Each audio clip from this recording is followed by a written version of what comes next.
Welcome to US Rail Journeys, Series 3. It's been a long time coming, but with the easing of travel restrictions, I have been able to make the journeys I had originally planned for the spring of 2020. So far in this series, I have travelled from Miami to New York on the Silver Star, from New York to New Orleans on the Crescent, and now I'm travelling from Los Angeles to Chicago on the Texas Eagle. I will then complete my 6,684-mile rail tour using the Lakeshore Limited to New York, and then, for my final trip, the Acela to Boston.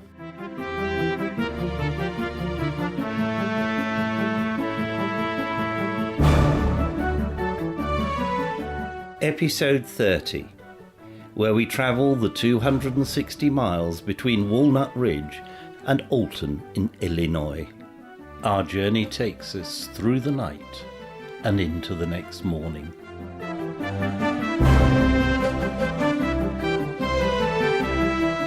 (2,215 miles into our journey, at round about 1:40 a.m, we reach Walnut Ridge.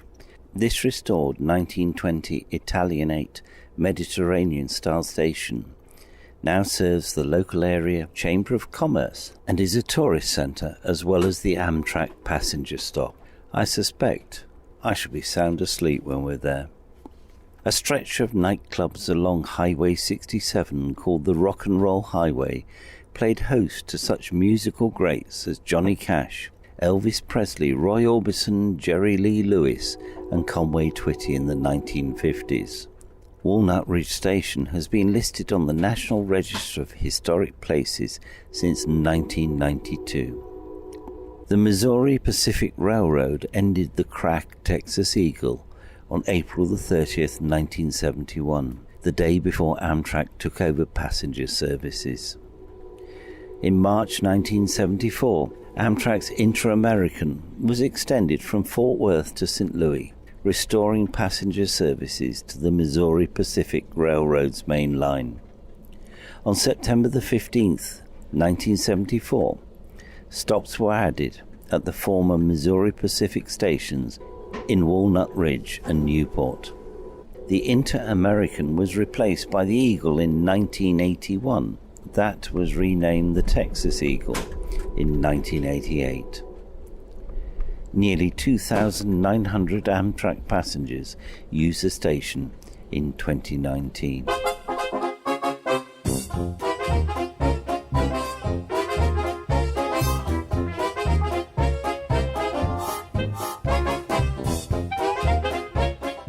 Once we're past Walnut Ridge, we leave Arkansas and enter Missouri. It's around about 2:45 when we reach Poplar Bluff, the gateway to the Ozarks. It lies along an escarpment separating the Ozark foothills from the Mississippi Bay. Early settlers chose this, a then uninhabited bluff containing profusely growing poplar trees because of its location on a navigable river. The Mohawk Regional Railroad Museum offers visitors a chance to see displays of model trains and photographs of the early railway days, depicting logging, lumber mills, factories, area train depots, an early steam engine and a dining car display.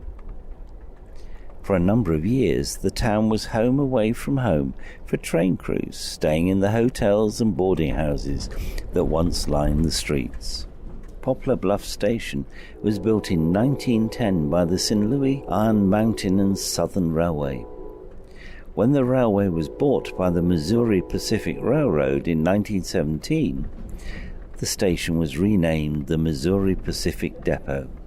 And when the line was bought by the Union Pacific Railroad in 1982, the station became the Union Pacific Depot in 1983, despite the fact that it was already used by Amtrak. It was added to the National Register of Historic Places in 1994. In 2003, Union Pacific donated the building to the Committee to Save and Restore the Historic Train Depot, now called the Poplar Bluff Historic Depot Restoration Corporation. Both of those really good tongue twisters. 4,266 passengers turned out in the middle of the night to use the station in 2019.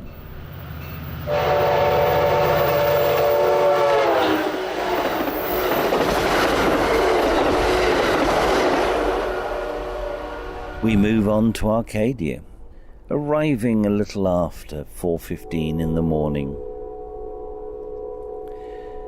Arcadia is a city in Alton County, Missouri, founded in 1849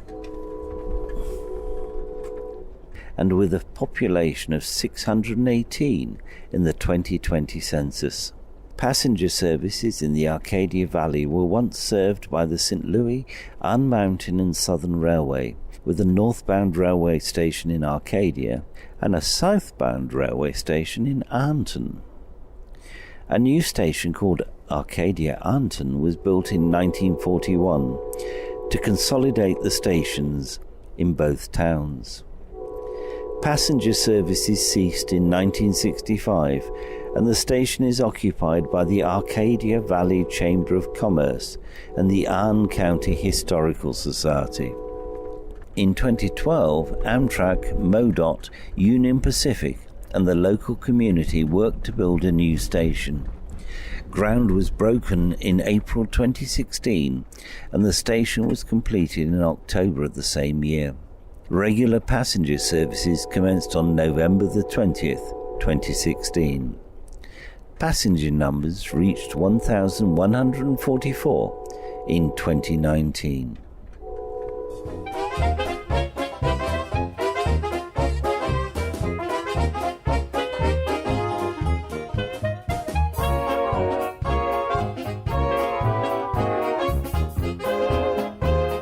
I woke to find we had arrived in St. Louis early. 6 hours before our scheduled arrival in Chicago, we're in the Gateway City, seen as the dividing mark between the eastern and western halves of the United States. It's the gateway through which pioneers first migrated west via the Missouri River, the Oregon Trail, and other wagon trails. The city was named after King Louis IX of France and founded in 1764. It passed to the United States in 1803 as part of the Louisiana Purchase. In 1817 the steamboat era arrived, and with it dependable river trade with New Orleans, another river city, and one on which St. Louis' street grid had been modelled. By 1850 St. Louis was the largest city west of Pittsburgh and the second largest port, only exceeded by New York. In 1893, Nikola Tesla made the first public demonstration of radio communication here.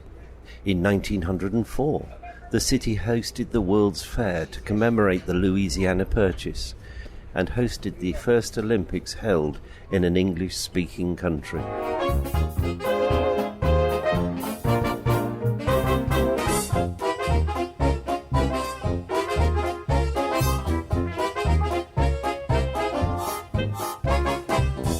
Forest Park is one of the largest urban parks in the world.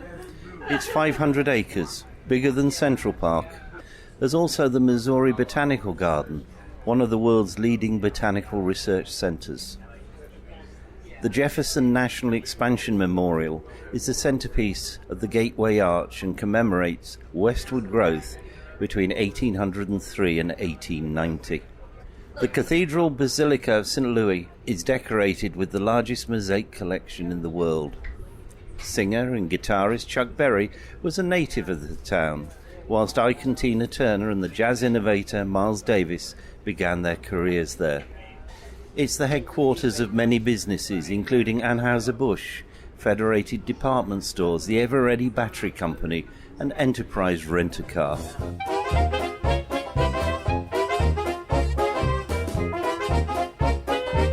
The The Union Station opened in 1894 when it was the largest in the world, with the tracks and passenger service areas on one level.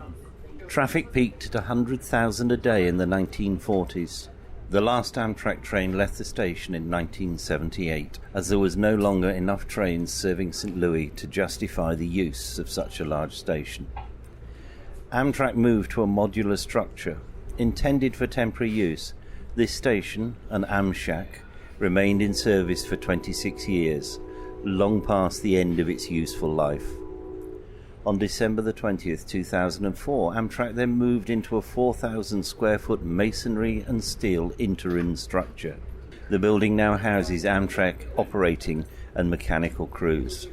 Today's Gateway Station operates 24 hours a day, serving Amtrak, Greyhound and the Burlington Trailways interstate buses.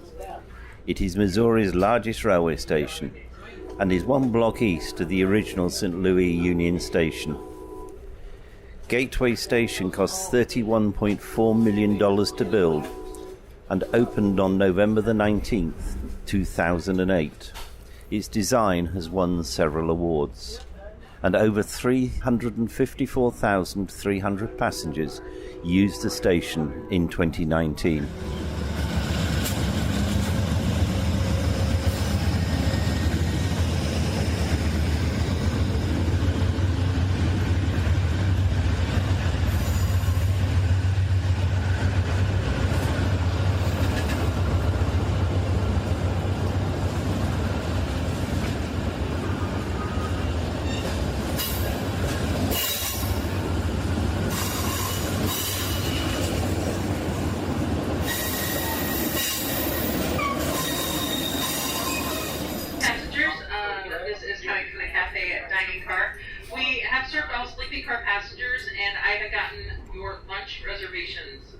Those lunches will be delivered around 10:30.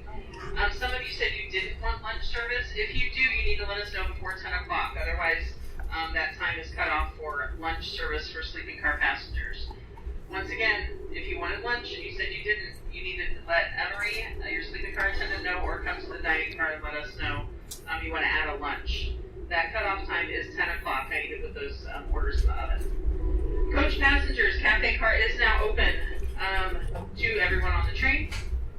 She will make a last call at Bloomington and will close officially at Pontiac for the duration of the trip. So keep that in mind.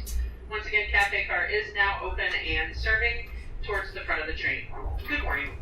As we travel through St. Louis, we pass the former site of the original Bush Memorial Stadium used by the St. Louis Cardinals. That was demolished in 2005. We see the Gateway Arch, an iconic image of St. Louis just to the south of the Eads Bridge. Opened in 1967, it's 630 feet tall. The base of each leg had an engineering tolerance of 1/64 of an inch in order for them to meet at the top. Access to an observation area at the top is via a tramway made up of an elevator cable lift and gimbaled cars like those on Ferris wheel gondolas. The Eads Bridge opened on the 4th of July 1874. At the time it was the world's longest arch bridge at 6,422 feet. It was the first to use cantilever supports and one of the first to make use of pneumatic caissons. After the Civil War, steamboat traffic waned and the bridge was conceived to counter Chicago's dominance as a centre of commerce. The bridge was tested, first with an elephant from a travelling circus, and then with 14 locomotives simultaneously. It's a grey morning, lots of grey cloud. As we leave St. Louis, we cross on bridges. Next to us there's a crew with cutting torches, cutting away at a very old bridge, very rusted, very decrepit. I'm not sure whether they're just cutting the bridge down or whether they're going to renovate it. But we're on a single rail track high above the world around us. We cross the state line from Missouri to Illinois. The last time I was in Illinois, my train failed at Carbondale.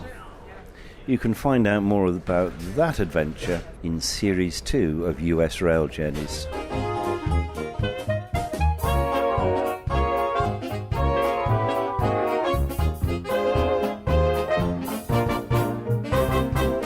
We pass Wood River, the start of Lewis and Clark's 1803 to 1804 expedition. In 1907, Standard Oil built a refinery and the town suddenly had a housing shortage. This was solved by erecting Sears and Roebuck catalogue homes, some of which are still standing. In 1926, the city boasted the world's largest swimming pool.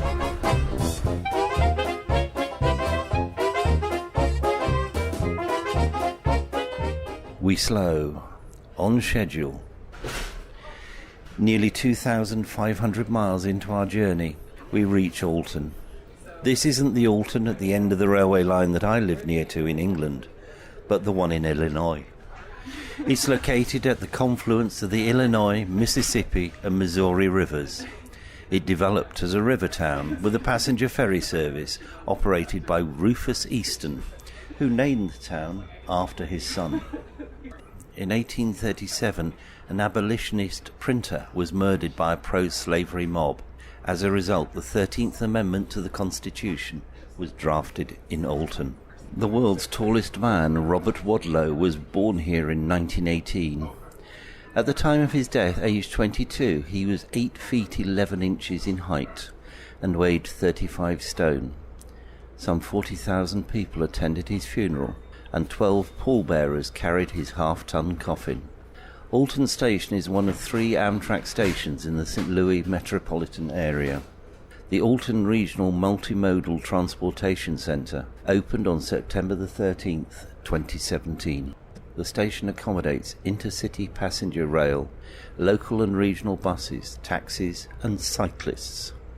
The station is currently served by Amtrak's Lincoln service and the Texas Eagle, with an average of 10 trains daily, and in 2019, 63,310 Amtrak passengers used the station.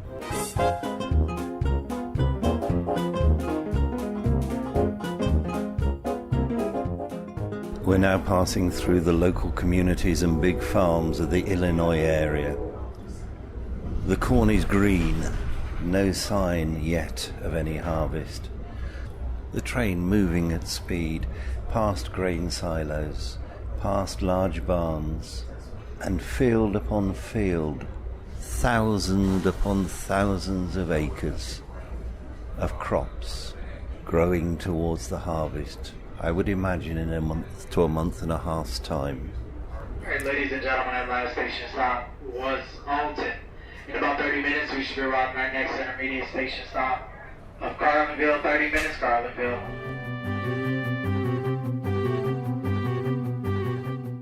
The man with the microphone thanks the passengers and crew on train number 422, the Texas Eagle, which left Los Angeles Union Station on Sunday the 3rd of July 2022, bound for Chicago. The US Rail Journeys podcasts are produced and published by the Mr. T Podcast Studio. Thank you very much for listening, and please join me again in a couple of weeks for the next instalment.